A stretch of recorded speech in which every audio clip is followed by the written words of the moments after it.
건데 주님의 사랑을 알았으면 하는 마음에서 저희가 준비했습니다. 네, 같이 불러주셔서 감사하겠습니다. 감사합니다.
예배하기 위해서 이렇게 유튜브로 참석해주신 모든 분들 감사드리고요. 코로나로 인해서 집에서 있는 시간이 길어졌고 그로 인해서 나태해지는 시간이 많아지는 것 같습니다. 이런 마음 하나님께서 만져주셔서 부지런한 생활을 도와주시고 오늘 목사님 예배하실 때 그 예배가 모두 집에 있지만 현장에서 예배하는 것처럼 귀에 들어와 마음속에서 울리는 그런 예배되고 하나님 만나는 시간이 있으면 좋겠습니다. 예수님의 이름으로 기도드렸습니다. 기도하겠습니다. 할렐루야. 사랑과 은혜가 풍성한 하나님 아버지 감사드립니다. 사랑하는 주님의 귀한 자녀들과 주의 날 영상으로 함께 예배드릴 수 있도록 허락하심을 감사드립니다.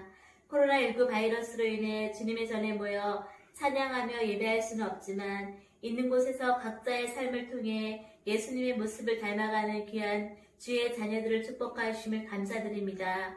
때론 가정과 삶의 현장에서 말씀에 순종하지 못하고 육적인 게으름으로 주님을 조금 멀리한 저희들을 용서해 주시고 예배를 통해 주님이 주시는 말씀을 듣고 다시 한번 각자의 신앙 상태를 점검할 수 있는 귀한 시간을 주심을 감사드립니다. 하루속히 사랑하는 귀한 자녀들과 마음껏 예배할 수 있는 시간을 허락해 주실 줄 믿습니다. 사랑하는 목사님 귀한 말씀으로 자녀들과 함께 하실 때 준비하신 말씀 가운데 하나님이 주시는 귀한 메시지가 잘 전달되게 하시고 가정에서 영상으로 예배드리는 고등부 친구들과 교사들이 은혜 받는 귀한 시간 되게 하실 줄 믿고 감사드립니다. 새학년 새학교에 진학한 우리 친구들 아직 학교는 가지 않았지만 좋은 만남의 축복을 더하셔서 새롭게 시작하는 학교생활 가운데 그리스도의 선한 영향력을 끼치는 자녀들로 승리하는 삶 살게 하실 줄 믿고 감사드립니다. 특별히 고3 친구들 중요한 시기 가운데 흔들리지 않으며 기도로 나아가게 하시며 주님이 주시는 지혜와 축복이 넘쳐나게 하실 줄 믿고 감사드립니다. 찬양팀과 임원 친구들을 축복하셔서 맡겨진 자리에서 최선을 다하며 힘차게 나아가게 하실 줄 믿고 감사드립니다. 말씀에 집중하는 고등부가 되게 하시며 말씀대로 살아가는 고등부가 되게 하실 줄 믿으며 예수님의 이름으로 기도드립니다. 아멘. 전능하사 천지를 만드신 하나님 아버지를 내가 믿사오며 그 외아들 우리 주 예수 그리스도를 믿사오니 이는 성령으로 잉태하사 동정녀 마리아에게 나시고 본디오 빌라도에게 고난을 받으사 십자가에 못 박혀 죽으시고 장사한 지 사흘 만에 죽은 자 가운데서 다시 살아나시며 하늘에 오르사 전능하신 하나님 우편에 앉아 계시다가 저리로서 산자와 죽은 자를 심판하러 오시리라. 성령을 믿사오며 거룩한 공회와 성도가 서로 교통하는 것과 죄를 사하여 주시는 것과 몸이 다시 사는 것과 영원히 사는 것을 믿사옵나이다. 아멘. 로마서 11장 36절 이는 만물이 주에게서 나오고 주로 말미암고 주에게로 돌아감이라. 그에게 영광이 세세히 있을지어다. 아멘. 할렐루야. 원래는 이제 지난주로 이 영상 예배는 끝이 날 줄 알았는데, 오늘 이번 주까지도 또 영상으로 이렇게 예배드리게 되었습니다. 코로나19로 인해서 우리 삶이 참 많이 달라진 것 같아요. 이제 학교는 어떻게든 이렇게 온라인 개학이니 이렇게 해가지고 다니고 있는 것 같고, 영상으로 예배드리는 것들이 이제 다른 모든 교회에서도 보편적으로 이상하다라는 생각이 들지 않는 것 같아요. 이제 외출할 때는 우리가 두꺼운 외투보다 마스크를 가장 먼저 챙겨야 하는 상황이 되었고, 왠지 사람 많은 곳에 가면 조금 찜찜한 느낌이 드는 것 같기도 해요. 가뜩이나 이 세대가 서로 모이고 뭉치고 그렇게 하는 그런 모습들보다는 조금은 거리를 두고 개인주의적이고 탈권위주의적인 그런 모습들로 흘러가고 있는 상황에서 코로나까지 여기서 한몫가세하여 이제는 어떤 서로가 쉽게 만나서 식사도 마음 편하게 가까이서 하기도 힘들어하는 것 같습니다. 목사님 입장에서는 사실 일주일에 한 번 우리가 예배 드리는 거 이것만으로 우리의 신앙을 다져가기에는 참 턱없이 부족하다라는 마음이 있음에도 불구하고 이번에는 이제는 더 그것조차 되지 않는 그 상황이 너무나도 아쉬운 것 같아요. 비록 영상으로 예배를 준비해서 여러분들에게 보내드리지만 아직 믿음이 약하여서 온전히 집중하기가 어려운 친구들이 있을 거라 생각하니 안타깝다라는 생각이 듭니다. 그럼에도 불구하고 이제 우리가 이렇게 영상 예배이지만 우리의 마음을 하나님께 온전히 드리고 바른 자세와 바른 마음으로 함께 예배드리기를 원합니다. 오늘 본문을 기록한 인간 사도 바울은 로마서를 통해서 그 로마에 사는 성도들에게 자신의 그 신앙을 알려주는 편지입니다. 이 세상 누구보다도 많이 배웠고 천재라고 해도 좋을 만큼 똑똑한 사도였지만 그는 자신이 가진 그 엄청난 인간적인 지식들을 매우 하찮게 여겼습니다. 겸손하게 자신이 아는 것은 자랑할 것이 못 된다라고 고백했죠. 왜냐하면 자신이 가진 그 어떤 지식과 그 지식과 비교해야 될 대상이 너무나도 크신 하나님이기 때문에 하나님의 지식과 나의 지식을 비교했을 때 이것은 참 비교할 수도 없는 수준이다 라는 것을 알았기 때문에 겸손할 수 있었겠죠. 예를 들어서 우리 친구들과 한번 비교해보면 내가 내 주변에 있는 친구들하고는 꽤 공부를 잘하는 편이야. 그래서 나는 좀 잘한다. 자부심이 생길 수도 있고 또 자만심이 생길 수도 있지만 만약에 전교에서 나의 수준을 비교한다거나 아니면은 안산시에서 내 수준 혹은 전국에서 전국 1등과 내 성적을 비교한다면 참 비교하기도 싫을 정도이겠죠. 그만큼 누구와 비교를 하느냐에 따라서 자신의 지식을 갖고 자랑하고 자부심이 있을 수 있지만 또 너무나도 하찮게 여길 수 있다는 것이지. 바울이 그 당시 사람들과 비교했다면 그 지식을 비교했다면 그는 엘리트 전교 1등에 속할 거야. 그러나 우리 주 하나님 그 전능하시고 전지하신 하나님과 비교했을 때 바울 자신의 가진 생각이나 그 지식과 수준은 사실은 아무것도 없는 보잘것없는 것이었지. 하나님과 비교하자니 먼지보다 못한 수준, 금붕어보다도 못한 능력이라고 그는 생각했어. 근데 감히 누가 이런 상황 가운데서 하나님께 훈수를 둘 수 있을까? 하나님께 이래라 저래라 말할 수 있을까? 하나님, 그런 식으로 이 세상을 경영하시면 안 됩니다.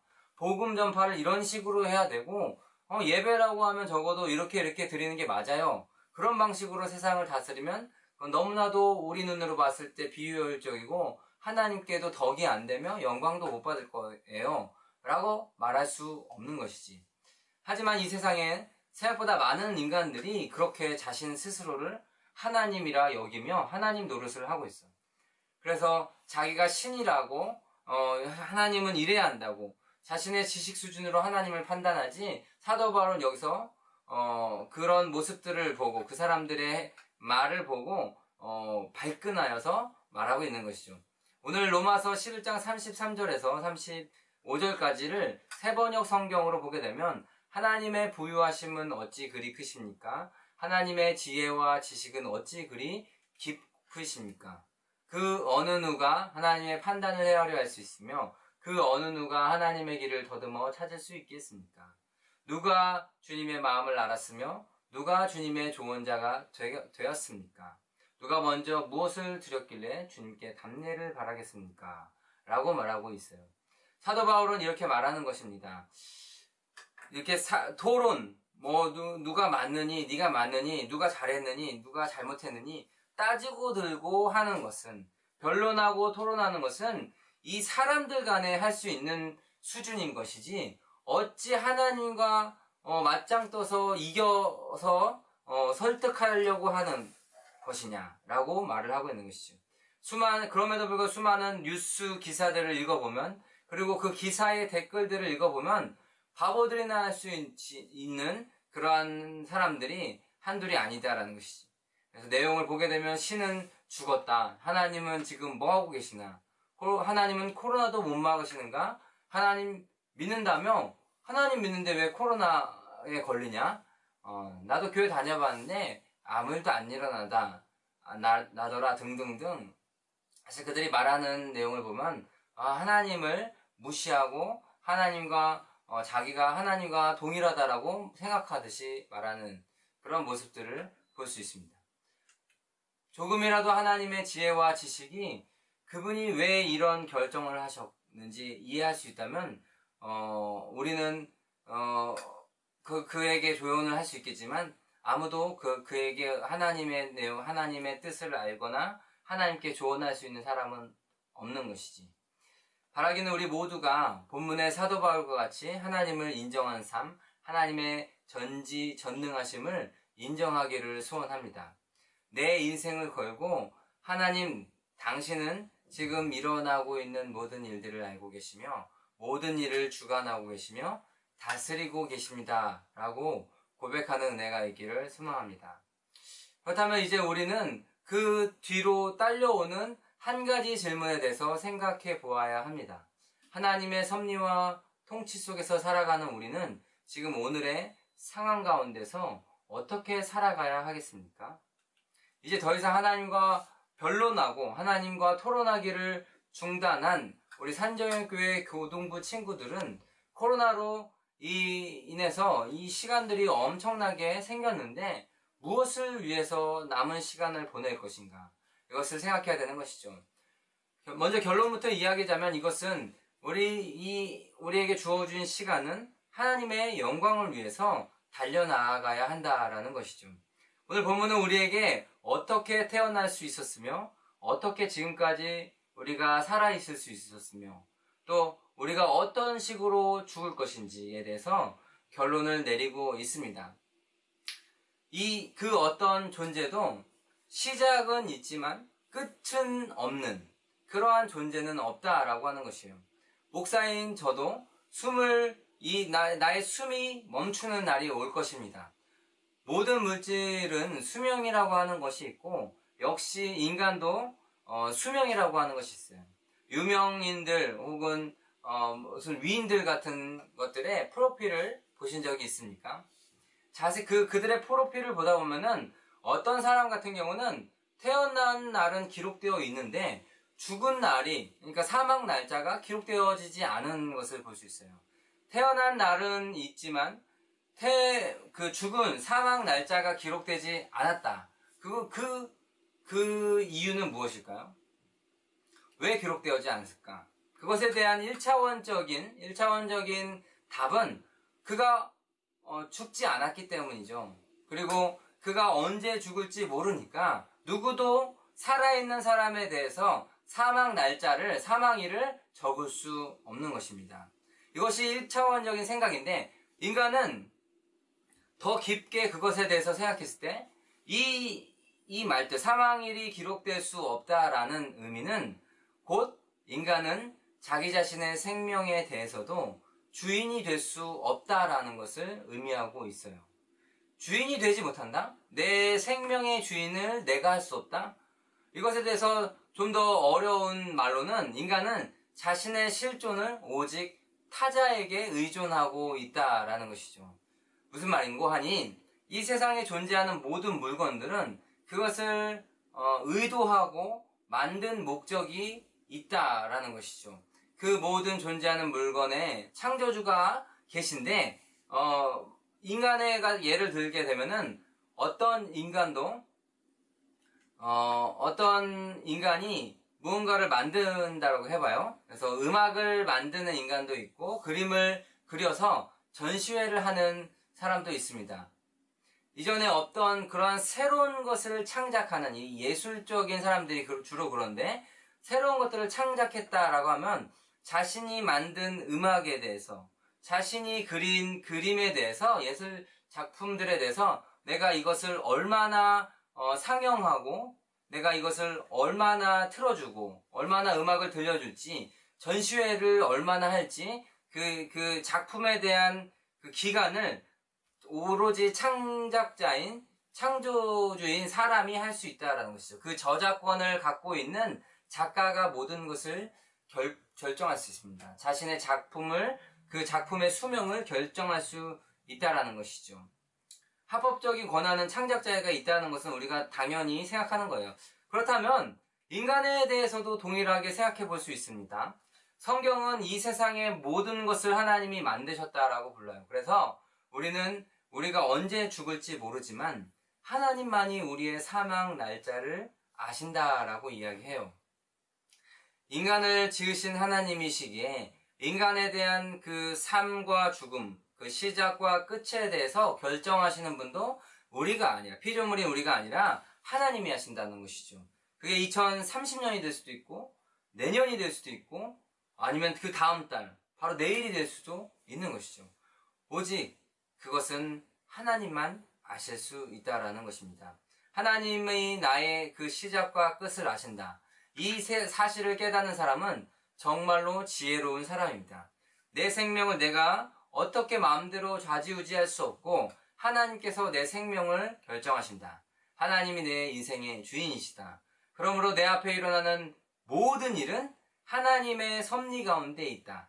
이 사실을 인정하며 살아가는 자는 내가 미래를 알 수 없으니 먼저는 겸손하게 살아가고 또 언제 죽을지 알 수 없기 때문에 하루하루를 최선 다하면서 살아가겠죠. 그리고 셋째로 죽음 이후에 있을 모든 일들에 대해서 내가 언제 죽을지 모르니 그것을 준비해야겠다. 대비하며 살아가야겠다라고 결심하게 되는 것이죠. 겸손하게 살아가는 것, 최선을 다해 살아가는 것, 그리고 죽음을 대비하는 것. 이 세 가지가 우리의 인생 가운데 가장 지혜로운 모습이라고 할 수 있습니다. 그렇다면 무엇이 겸손하게 사는 것이고 어떻게 사는 것이 최선을 다해 사는 것이며 어떻게 죽음 이후를 대비할 수 있는지 그것에 대해서도 다룰 것이지만 그 양이 너무 많아서 다 이야기할 수가 없을 것 같아요. 그 부분은 나중에 기회가 되면은 더 나누도록 하겠습니다. 끝으로 사도 바울은 오늘 이 지혜로운 삶을 살았던 사도 바울은 자신의 인생을 최선 다해서 살았고 하나님 앞에서 늘 겸손했고 그리고 죽음 이후에 가게 될 하늘나라 그 영생을 준비했던 사도 바울은 이제 마지막으로 자신의 인생을 돌아보며 하나님께 영광과 찬송을 올려드리는 모습을 보이고 있습니다. 36절, 오늘 우리가 읽은 36절 본문 마지막에 그는 이렇게 말해요. 그에게 영광이 세세에 있을지어다. 아멘. 마지막으로 아멘이라고 하는 것은 이거는 내가 아멘이라고 하면서 이것이 그렇게 될 것을 믿습니다. 그렇게 되기를 인정합니다. 하나님 당신은 그러신 분입니다. 라고 아멘 하면서 네 맞습니다. 라고 동의하며 고백하는 것입니다. 2020년을 시작할 때만 하더라도 누가 2020년 1학기 개학이 이렇게까지 미뤄질 것이라고 생각했을까요? 고등부 예배가 처음으로 중단될 때만 해도 이 예배가의 중단이 2달 이상이나 갈 거라고 누가 생각했겠어요?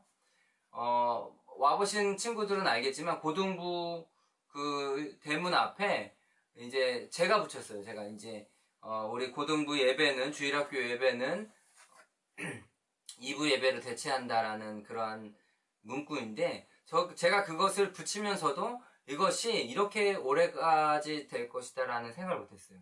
그렇게 오랫도록 비전센터 2층 고등부실이 문이 굳게 닫힐 거라는 생각은 못했습니다. 왜냐하면 목사님도 그렇고 누구도 미래를 알 수 없기 때문이죠. 선생님들은 또 얼마나 어이가 없었겠어요? 새로 맡게 된 반이고 새로운 학년인데 여러분들과 친해질 그 기회도 틈도 없이 4월에 봄을 내보내고 또 4월뿐만이 아니라 앞으로도 어떻게 될지 모르는 상황인 것이죠. 이것이 어디 우리나라만의 문제입니까?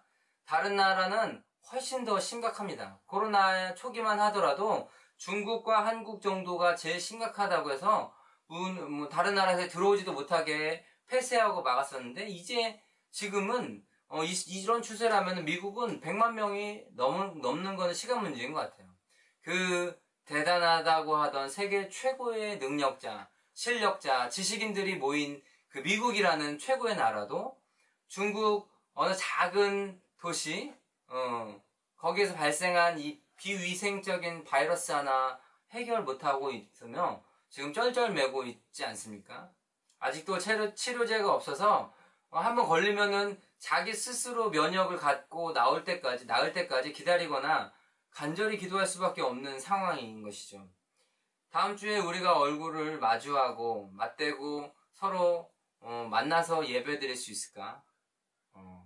여러분 이제 조금씩 깨달아가지 않습니까?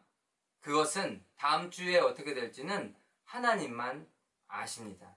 우리는 겸손히 이렇게 영상으로 아니라 다 한자리에 모여서 한 마음으로 하나님께 예배드릴 수 있게 해달라고 그렇게 기도했으면 좋겠어요. 우리가 그 마음을 갖고 우리 하나님께 기도할 때 하나님께서 그것에 대해서 응답하여 주실 줄 믿습니다. 그리고 사실 우리가 주일만 만났지 월화수목금토는 또 각자의 삶 가운데 있잖아요. 만나지도 못했었잖아요. 그렇기 때문에 이번 한 주간 우리가 이 로마서 11장 36절을 깊이 있게 묵상하며 나란 어떤 존재인가, 나는 어디서 시작돼서 언제 끝날 것인가, 이것에 대해서 하나님께 인정하고 하나님의 그 주권을 인정하면서 그렇기 때문에 내가 삶의 이유, 내가 살아가는 이유와 목적은 하나님의 영광을 위해서 살아가야겠구나 라고 다짐하고 하나님의 영광을 찬양하고 찬송하는 그런 우리 모두가 되기를 소망합니다. 다시 만날 그때까지 하나님께서 우리 친구들과 또한 여러분들의 영혼과 육체를 온전히 지키시고 보호해 주시기를 간절히 기도하도록 하겠습니다. 코로나 언제 끝날지 아무도 모르지만 포기하지 말고 한 주를 최선 다해서 살아가며 하나님 앞에서 겸손하게 살아가는 우리 모두가 되기를 주님의 이름으로 축복합니다. 제가 기도하고 우리 주기도문으로 마치도록 하겠습니다. 하나님 아버지, 우리는 아무것도 알 수 없습니다. 한 치 앞을 알 수 없는 우리의 인생 가운데 이 자그마한 스마트폰 앞에서, 자그마한 그 모니터 앞에서 예배를 드리게 되었습니다. 정말 원하기는 우리 친구들이 다 주님 앞에 나와 아버지 우리가 찬양하고 기도하고 또 말씀 가운데 나아가기를 소망합니다. 아버지 우리 친구들의 신앙이 하나님 이렇게 오랜 시간 동안 예배드리지 못함으로 인해서 침체되어지지 않고 우리 친구들의 신앙이 하나님과 멀어지지 않기를 소망합니다. 아버지 아무리 자신의 신앙을 자신이 지켜야 된다고 말은 하지만 우리가 교회 공동체 없이 우리 스스로 신앙이 온전히 바로 서는 것은 거의 불가능에 가깝다라는 것을 하나님 인정합니다. 주님께서 우리에게 긍휼과 아버지 자비를 베풀어 주시옵시고 그렇게 되실 하나님을 바라보며 우리 친구들의 마음과 심령을 찾아가시고 만져주시고 붙들어 주시사 아버지 어떠한 곳에서 어느 곳에 있든지 하나님 주님만을 바라보고 주님과 동행하며 살아가는 주님의 귀한 자녀들 될 수 있도록 축복하여 주시옵소서. 예수님의 이름으로